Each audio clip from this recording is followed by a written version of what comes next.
o jogo. Eu vou querer saber tudo, principalmente as coisas engraçadas. Quero saber da sua vida, mas... Olha, Gil, se eu fosse... Tô contando aqui pra ele, se eu fosse terapeuta dele, ou qualquer pessoa fala assim, pode confiar, eu arraso, você vai sair e ficar ótimo, bobo. Não é a cara? Isso. Você vai ficar ótimo, bobo. Tenho certeza que ficaria. Deixa no sopapo. Foi? Vamos lá? Começar, tá? Vamos começar. Mas aí prepara, você vai ficar ótimo. Vou te curar. Ai, nasci pra isso. Pode ficar à vontade. Quer uma água, um café? Não? Ei, gente, Desirê aqui para mais um episódio do Conta Mais, a realidade sem filtro.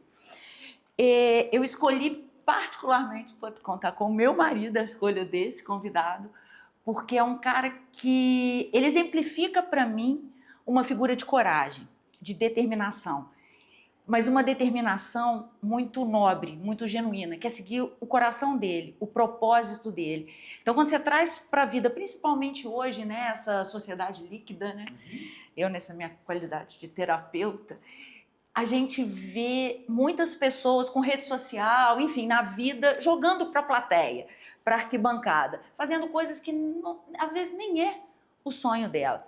Você imagina isso? Vou fazer umas contas, porque o meu convidado é o Dr. Ricardo Sabino, psicanalista.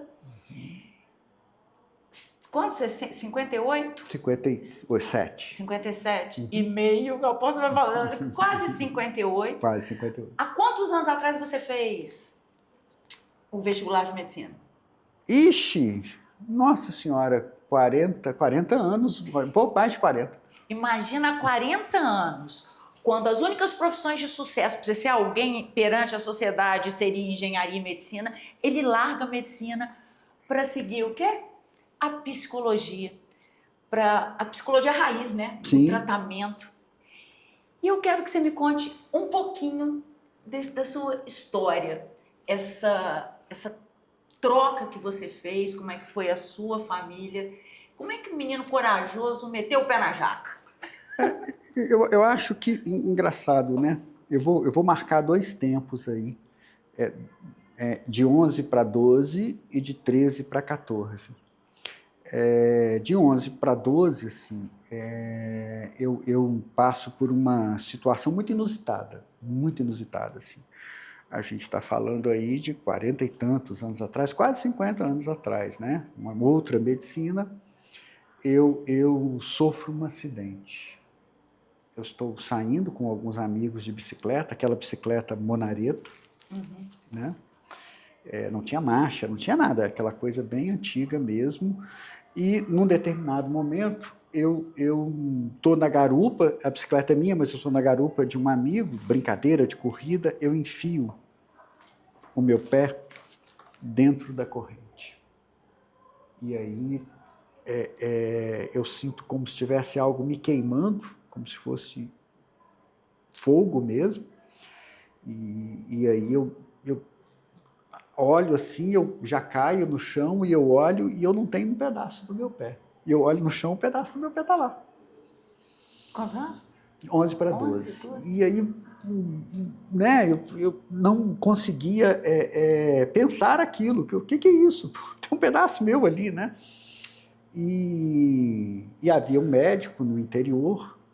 No interior todo mundo se conhece, todo mundo é amigo, assim. E esse médico, ele com muito carinho, a mulher dele, amiga da minha mãe, os filhos dele, amigo dos meus irmãos e não sei o quê, eu era mais novo que os meninos deles, ele tenta consertar o meu pé, deixar o meu pé bonitinho. Um ato de carinho, coitado, e gangrenou. Gangrenou, e aí as pessoas começam a sentir um odor. E eu com uma febre e um odor, correm comigo para o hospital. Um outro médico, também ortopedista, me recebe e diz, olha, a solução é amputar a perna dele. E poxa, minha família entra em pânico, aquele horror, e não, pelo amor de Deus, como é que vai isso? Uma criança vai cortar a perna dele, vai acabar com a vida dele. Não. o médico diz o seguinte, olha, eu tenho uma solução. Eu vou, à medida que a carne foi estragando, eu vou cortando. Não tinha anestesia. Não é uma dúvida minha. Não tinha anestesia para quando você sentisse a dor ali que tinha que parar? Não, Aos poucos? porque ali era uma inflamação. Bom, na medicina do período, o que ele explicou para minha família foi o seguinte, isso é uma inflamação, não pega anestesia, isso é carne morta. Ah, tá. Achei que fosse estratégia. Aí ele pegava uma pinça, pegava a carne que estava morta. Bom, tem uma cena no começo que é muito interessante, que começam a entrar enfermeiros na sala. E eu estou numa coisa de metal parecida com essa aqui. É engraçado, parecida mesmo. Eu estou deitadinho assim, aí começam a entrar os enfermeiros e ficar do meu lado. E eu não estou entendendo, né? Até ali eu não entendia nada do que estava acontecendo. E eles me seguram. Aqui, aqui, aqui, aqui. E ele levanta a minha perna, pega a pinça, puxa a carne e corta. Nossa, mas cortou a minha alma. E isso acontecia frequentemente. Você não ficou hospitalizado e todo dia Não. fazia isso? Não. Não, aí que são as cenas, porque eu ia para casa, ele levava no hospital, eu subia num elevadorzinho que tinha no hospital, ele fazia esse procedimento e eu voltava para casa. Então, assim, na hora de ir, a gente tem que confessar, eu chegava a enfiar debaixo da cama e segurar nos pés da cama, aí vinha meu avô paterno e dizia, não, faz isso com o menino, não leva não, ele está sofrendo muito, minha mãe dizia, não, ele vai e acabou. E me tirava lá de raiz. mãe raiz. E me tirava lá de baixo, e lá ia eu de novo para o hospital com medo, porque eu sabia que ia sentir muita dor. Bom, durante este período, obviamente, assim, a dor era constante o tempo todo. Mas quando eu tinha que me levantar, a dor era, acho que o sangue descia, né, para a região. Lancinante. Nossa, parecia que estava cortando a minha alma, assim, de novo. Quanto tempo isso? Mais ou menos 1 ano, pelo que eu me lembro, assim. Mais ou menos 1 ano. Aquilo ia estragando, ele ia cortando, ia estragando, ele ia cortando, e passando umas coisas lá, e os enfermeiros me segurando. Passaram muito aperto comigo, os enfermeiros, assim. Porque eu chegava a os atirar no chão, de tanta dor. Imagina. Sangue. E aí? E aí, E a sua mãe firme ali? Isso. E aí vem uma cena que é muito marcante na minha mente, assim. Que eu acho que a maior parte das pessoas não entenderia essa cena. Qual? Eu me lembro que várias vezes eu tinha fome e sede. E aí eu queria, né? Eu falava, eu tô com fome, eu tô com sede. Tadinho, né? Tá com fome, tá com sede. E vinha alguém da família para acudir. Minha mãe dizia, não, a cozinha é ali. Ele que vai lá e come e beba. E aí a minha casa é casa de interior, é uma casa comprida, grande. E eu levantava, quando eu levantava a alma doía. O sangue descia, chegava ali. Eu sinto agora, contando para vocês, eu sinto assim. E aí eu ia mancando, pulando numa perna só, a outra, né, em cima, porque tocar o chão era impossível. Era impossível, assim. E eu comia e bebia e voltava, e isso se repetia, sabe? Isso, para mim, foi um marco histórico, assim, porque ali eu aprendi que não dá para recuar. Né? Eu tinha fome, eu tinha sede, a dor ia me acompanhar. Você não tinha saída? Não tinha saída, tanto que eu queria voltar para a aula. Eu queria voltar a estudar. Eu estudava num colégio, num alto, né? E no começo, minha família começou a me levar e buscar de carro, e eu, né, já tinha aprendido aquilo, essa dor existe.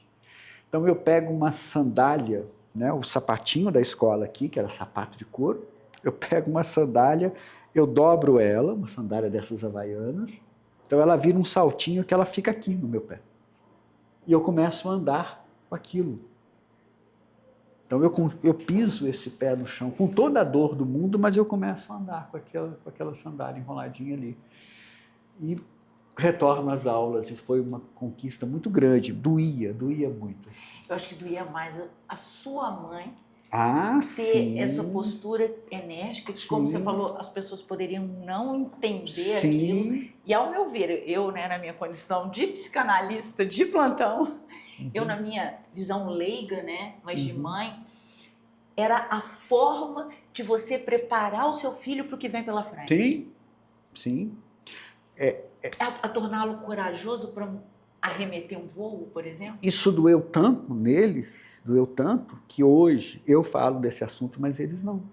É um tabu. Se você perguntar esse assunto para minha mãe, para minha irmã, para o meu pai, eles viram uma cara e falam, nós não falamos. Por quê? Porque, de fato, era um menino apodrecendo dentro de casa e que você tinha que fazer ele viver com aquilo. Eu teria que viver com aquilo. Era uma realidade. E assim, a perna está aqui, né? Isso pautou hoje o Ricardo? Claro, assim. Uma das viradas de chave da vida? Certamente isso me possibilitou ser a pessoa que eu sou, ser a pessoa que não recua diante de obstáculos, ter a certeza das coisas que eu quero, fazer as minhas escolhas, como você estava comentando aí, né? Eu fiz uma escolha ousada, uma escolha muito ousada. E eu não sei se eu já comentei como é que essa escolha nasceu. Como? Então, uns 2 anos depois deste pé, eu era um menino muito arteiro. Eu tenho muita pena do meu pai e da minha mãe, sabe? Eu era muito arteiro, muito arteiro. E a gente no interior, a gente começava muito cedo a se envolver com sai de noite, passear, não sei o quê. E eu me lembro que numa dessas saídas tinha um programa na televisão chamado Sessão Coruja. Eu lembro. Puta que pariu. Ai, não sei porque eu falei isso. Era uma qualidade de filmes. E um dia eu chego e está começando um filme chamado Freud Além da Alma. E é uma representação da vida do Freud. Obviamente, toda documentário tem um pouco de ficção, e toda ficção, né? Não vou ensinar o padre a rezar a missa. Então, assim, tem muita coisa ali de realidade. Eu, às vezes, quero que alguém entenda algum conceito da psicanálise, da psicologia. Eu mando ver esse filme, né? Porque ele tem muita coisa importante. E eu me apaixono profundamente por o que aquele cara está fazendo. Eu acho aquilo ali, ele descendo naqueles porões lá com Charcot e curando aquelas histerias, e no início com a hipnose, e aquele trabalho, aquilo me aguça a alma, sabe? Me faz sentir, cara, eu quero ser esse cara. Eu senti vontade de ser como ele, sabe? De ter aquele processo vivido por ele ali. E, né, a vida vai seguindo, eu venho para fazer a medicina, e em algum lugar fala mais alto o Freud. Em algum lugar fala mais alto a capacidade de lidar com o humano, sabe? E aí eu me encontro ali no curso de psicologia, eu percebo que o subsídio para lidar com a psicanálise ali era muito mais interessante, muito mais rico. Mas olha o grau da sua coragem, eu estou falando porque eu estou vendo de fora. Você poderia ter feito psiquiatria, mas ainda assim ser um médico. Poderia fazer psicanálise. Por que psicologia? Nossa, agora eu vou comprar uma briga. Ah, nem ligo. É a realidade sem filtro. Eu acho que... Licença poética, gente. Eu acho que a psicanálise é muito melhor estabelecida para pessoas que fazem cursos de humanas que cursos de medicina. Nossa, eu vou tomar pedrada a hora que eu sair desse consultório aqui hoje. A gente passou, viu, uma lace linda. Eu te empresto a lace. Porque é isso, assim, entender o campo social, entender a construção da subjetividade, entender como as pessoas desenvolvem a sua mente. A psicanálise, ela não é córtex cerebral, ela é a mente, sabe? Esses conceitos id, ego, superego, ou eu, supereu, e isso, assim, eles são um substrato mental, eles não são um substrato orgânico. É da história, da vivência, é da vida de cada um, assim. A cada momento que a gente escuta uma história, a gente percebe os marcos. Agora, neste momento, estou falando de 2 marcos da minha vida. Não é córtex, não é fisiologia, não é anatomia, né?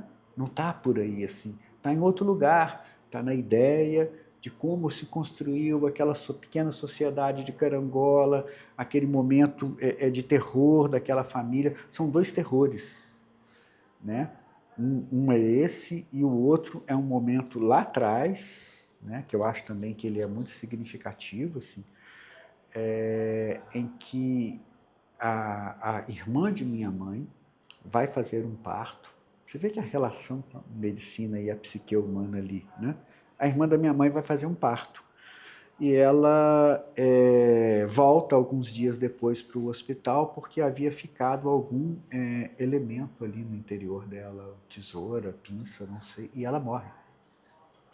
E isso marca a psique familiar. E logo em seguida, a minha mãe vai ter o meu parto e se complica por algum motivo. Havia uma senhora da minha cidade chamada Dona Maria do Posto. E a Dona Maria do Posto vê aquela cena e acha, esta senhora vai morrer, e pega aquela criança e leva para um orfanato. E eu fico lá no orfanato, eu não sei quanto tempo, porque mamãe não gosta de falar, meu pai também não, meus tios também não, ninguém gosta de falar, mas eu passo um tempo da minha história num orfanato. Eu chego a ter memória da parede do orfanato e dos rostos de um dos meninos do orfanato. Eu tenho memória disso. Mas por que você foi parar? Você não foi para o seio familiar? O tio, Porque, o pai? imagina, na psique da família tinha um trauma instaurado. Você seria, tipo, responsável pela morte? Não acredito. Talvez. Pode ser. Nunca perguntei isso também. Nem adianta você perguntar que eles não vão te responder mesmo. A sensação que eu tenho é que todos acreditavam que aquela mulher ia morrer.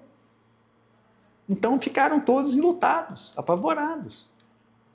E né, a Dona Maria do Posto percebe aquela cena, ela era enfermeira do hospital, né, e ela tem essa ideia. Inclusive, se eu me lembro bem, ela tentou me dar para uma professora. Ô, gente, ainda estava comercializando a criança. Que a minha mãe odiava Maria essa do professora. Posto, Maria Louca. Maria Louca. Era a Dona Maria Matola que ela queria dar. E você passou por isso, quase perdeu o pé, optou pela medicina, caiu na psicologia raiz, já passou poucas e boas. É verdade que você já tomou até baldada de água quente? Isso é uma história muito interessante. Assim, para nortear todo mundo. Hoje você atende, né, no seu consultório, mas você trabalha com CAPS, você trabalha com transtornos. Neste momento, eu estou no consultório e no CAIA. Tá, mas o seu histórico é com pessoas, esquizofrenia, são patologias mais pesadas. Isso, a minha atividade dentro do Sistema Único de Saúde foi associada aos CAPS. Eu estive no CAPS de Bades. E você gosta? Adoro. Isso, agora outra pergunta, que eu vou igual o questionário. Quando você viu o filme do Freud, da história do Freud, que você se identificou, que você chegou a fazer medicina e teve a percepção que você ia, para lidar com a psique humana é muito mais da área de humanas, assim, entender muito mais o social, não muito mais, mas tanto quanto. E por que pegar o pesadão?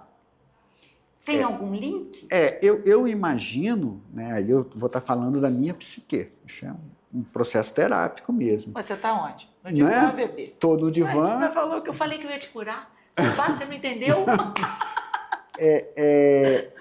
Assim, eu acho que tem uma coisa que é, muito provavelmente, dentro da minha psique, essa história inicial mal contada, porque ela é mal contada, ninguém gosta de falar dela, né? Ninguém quer falar que um menino estava lá no orfanato. E a ideia do orfanato, assim, ela já trazia comigo um princípio de desamparo. E quando eu me deparo com umas psicoses graves, né, as psicoses, o que eu percebo no primeiro momento, meu primeiro encontro com a psicose, assim, é a percepção do desamparo, sabe? É o desamparo total, assim. A ideia de que o sujeito ele não tem pegas externas para simbolizar a vida, sabe? Por isso a gente trabalha a arte com a psicose, por isso que a gente trabalha a literatura, por isso que a gente pega essas coisas da cultura para trabalhar, porque os marcos simbólicos... Eu vou usar um exemplo que eu gosto muito, assim. Se nós resolvêssemos aqui, agora, irmos nós dois até o Rio de Janeiro, né? A gente pegaria a 040, né? E iria olhando as placas. A tantos quilômetros, 3 rios, velocidade é tanto, entra aqui, ou seja, existe uma estrada principal que nós normais caminhamos. E existe um grupo de pessoas que eles habitam, a vida deles é circular nas estradas vicinais. Então, sabe quando você vai visitar aquele parente no interior, você tem um sujeito parado na beira da estrada, aí você vira para ele e fala assim, ô fulano, onde que eu entro aqui para ir para a cidade tal? Ele vai falar assim, você vai seguir, tem um moinho ali, você vira no moinho, tem um pé de goiaba, você sobe. Aí você não acha o moinho, você não acha o pé de goiaba, você não acha nada. Existem pessoas que vivem assim. São os padrões psicóticos. Eles não têm os marcos simbólicos que nós temos. Então, eles são a marca. Imagina, o sujeito começa no desamparo e se depara com o desamparo. Era natural que eu ia me apaixonar por essa qualidade. É como se o acolhimento te chamasse. Sim. Mas aí você toma água fervendo no corpo? Como é que foi? Pois é. Então, assim, eu assumi um trabalho num CAPS, numa cidade vizinha, e havia lá uma senhora que, em surto, ela começou a ameaçar a vizinhança com água fervente. E essa ideia do pé, né? Essa ideia do pé me persegue, assim. Eu penso naquele momento. Meus pais são idosos, a minha filha era uma criancinha, quase de colo. Eu penso, tem crianças, tem idosos aqui. Eu não sei, passando, se eu cheguei a comentar que eu fui campeão brasileiro de karatê, que eu lutava karatê, professor de karatê. Então, assim, eu tinha uma condição física, né? Eu era jovem, tinha uma condição física. Não tão jovem, mas tinha uma condição física. E aí eu pensei, nossa, se for um idoso ou uma criança, acabou.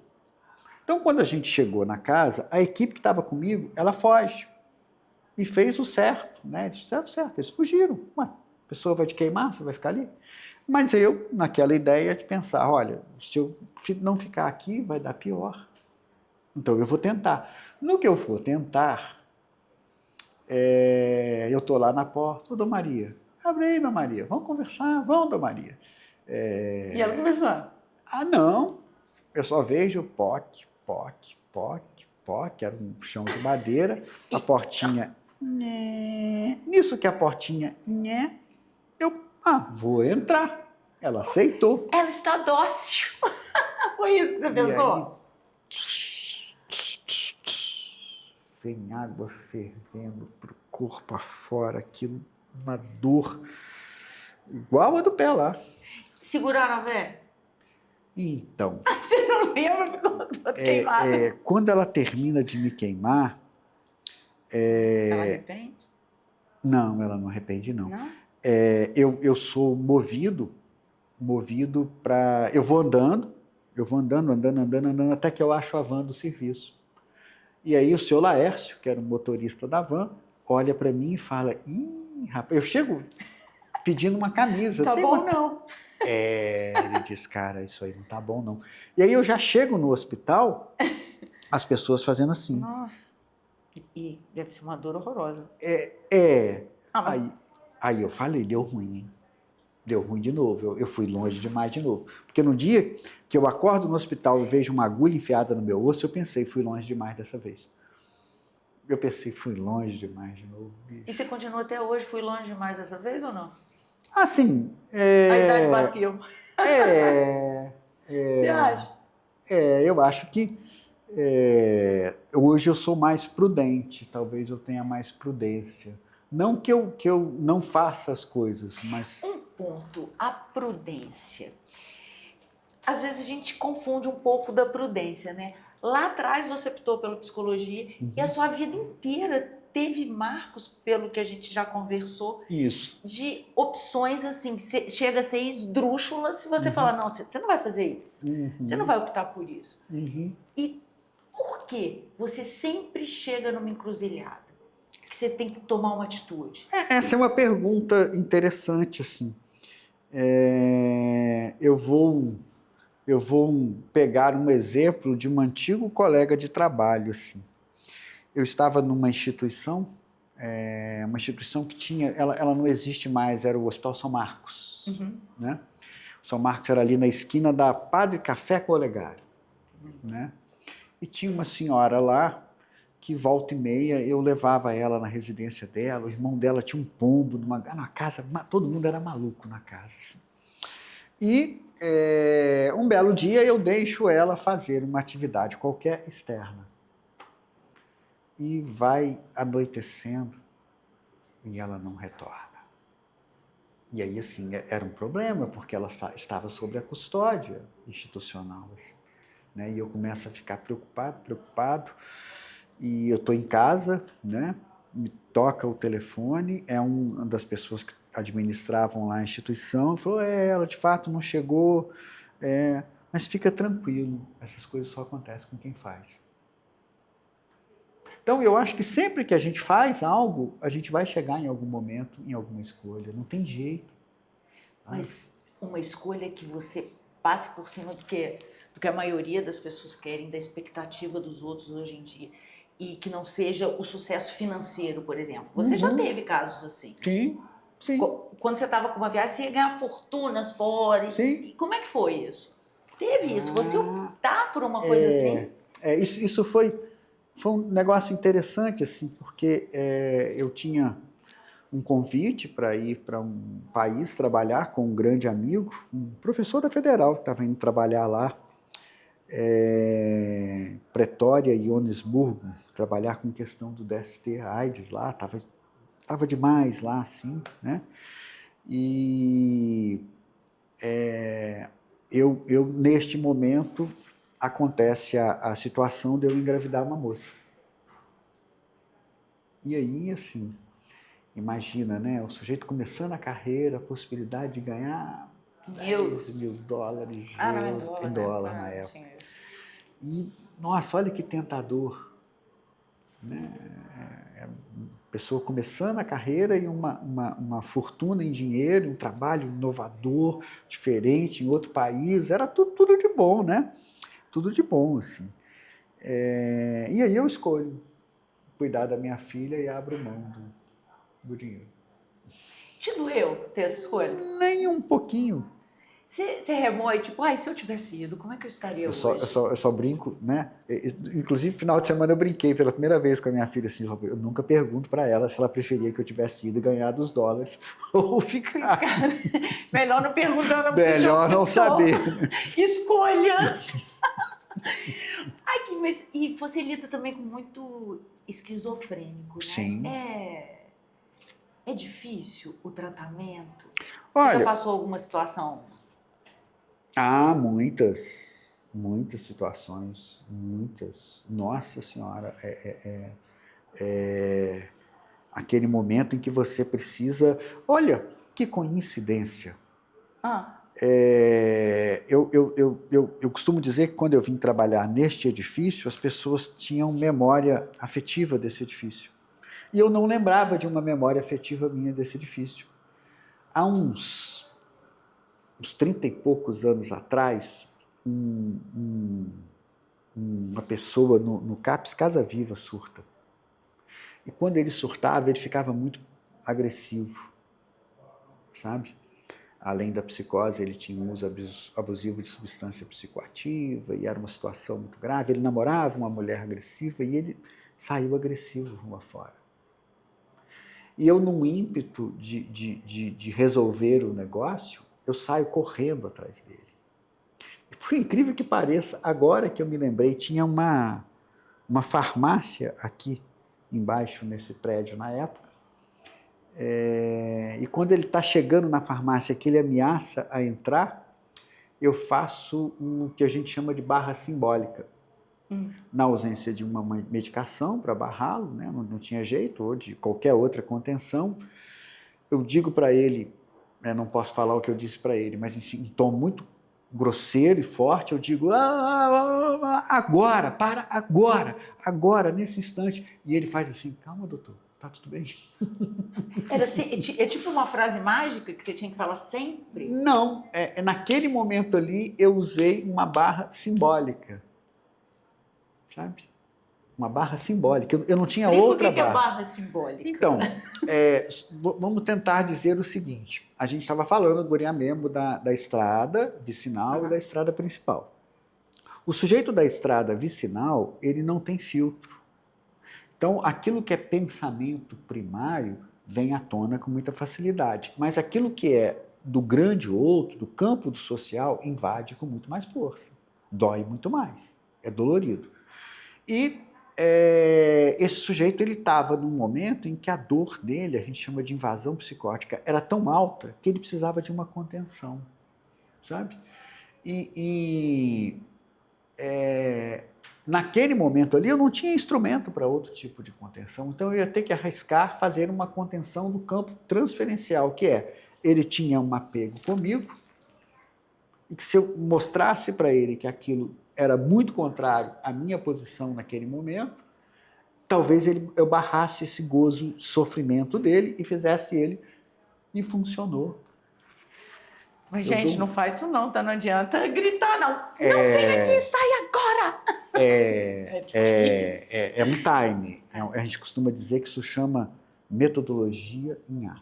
Eu só fico no nosso tratamento aqui, nada com pessoas mais, né, que demandem, né, situações mais de alta periculosidade.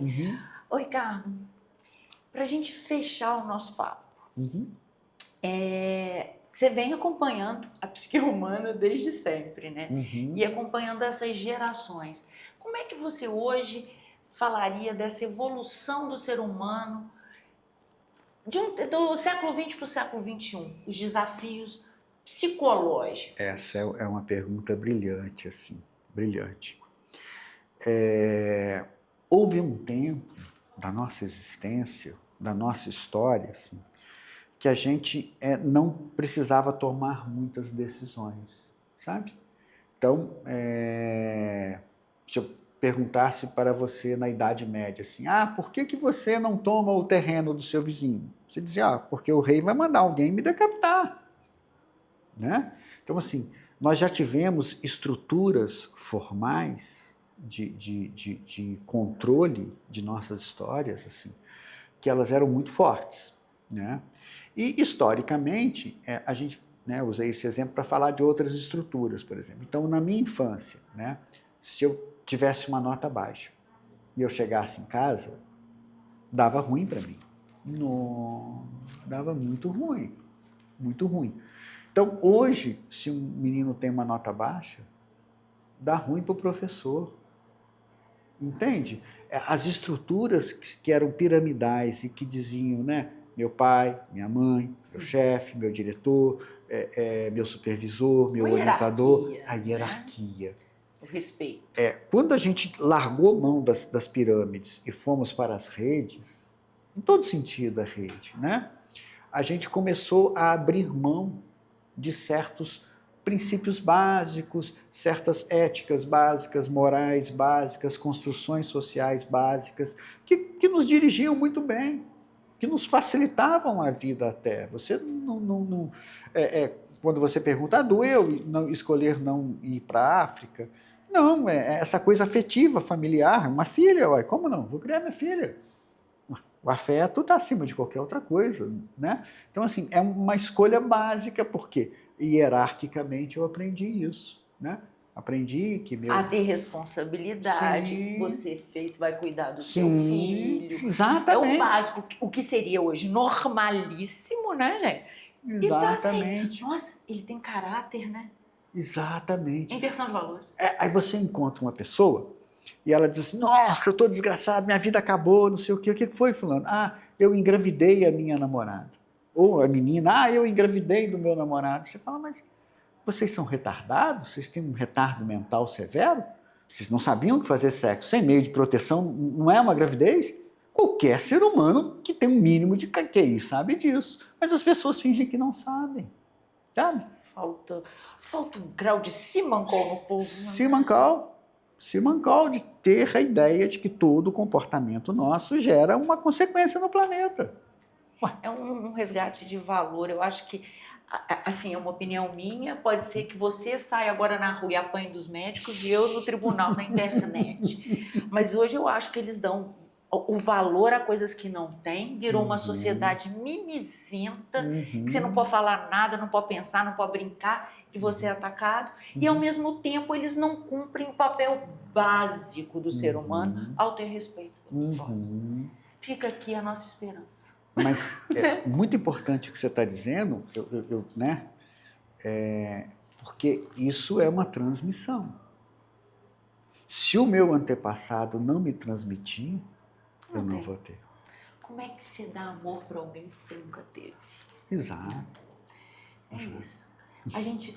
Falei que eu ia te curar, não falei? Estou curado, Você estou tá novo. ó, adeus psique, adeus mau agouro, vamos normatizar essa sociedade agora líquida, né? Vou começar a sedimentar o nosso caminho na fé, nem que seja, né? Com certeza. Ô, Ricardo, muito Eu que obrigada, agradeço. gratidão, Eu que viu? Por agradeço. compartilhar mais uma vez com a gente. Eu que agradeço. Beijo, gente. Beijo. Quem chegou até aqui, olha, um papo que vale a pena mandar para as pessoas, principalmente para quem está tendo filho agora, como é que vai educar, e seguir, tocar sininho, falar que é amor, pode meter o pau. A gente quer plantar em vocês algo que seja inspirador, para o bem ou para o mal, vamos discutir sobre. Obrigada, gente. Obrigada, Ricardo. Eu que agradeço. Ai, um papo profundo. Não, para poucas pessoas. Minha terapia. Ô, Gil, cara, Hoje é a minha, né? ele já curou. Meu próximo objetivo é você. Apesar de achar que melhor entrar com diazepam, calalopam. Isso já toma. Isso já existe, né? Nossa, Ricardo, muito bom.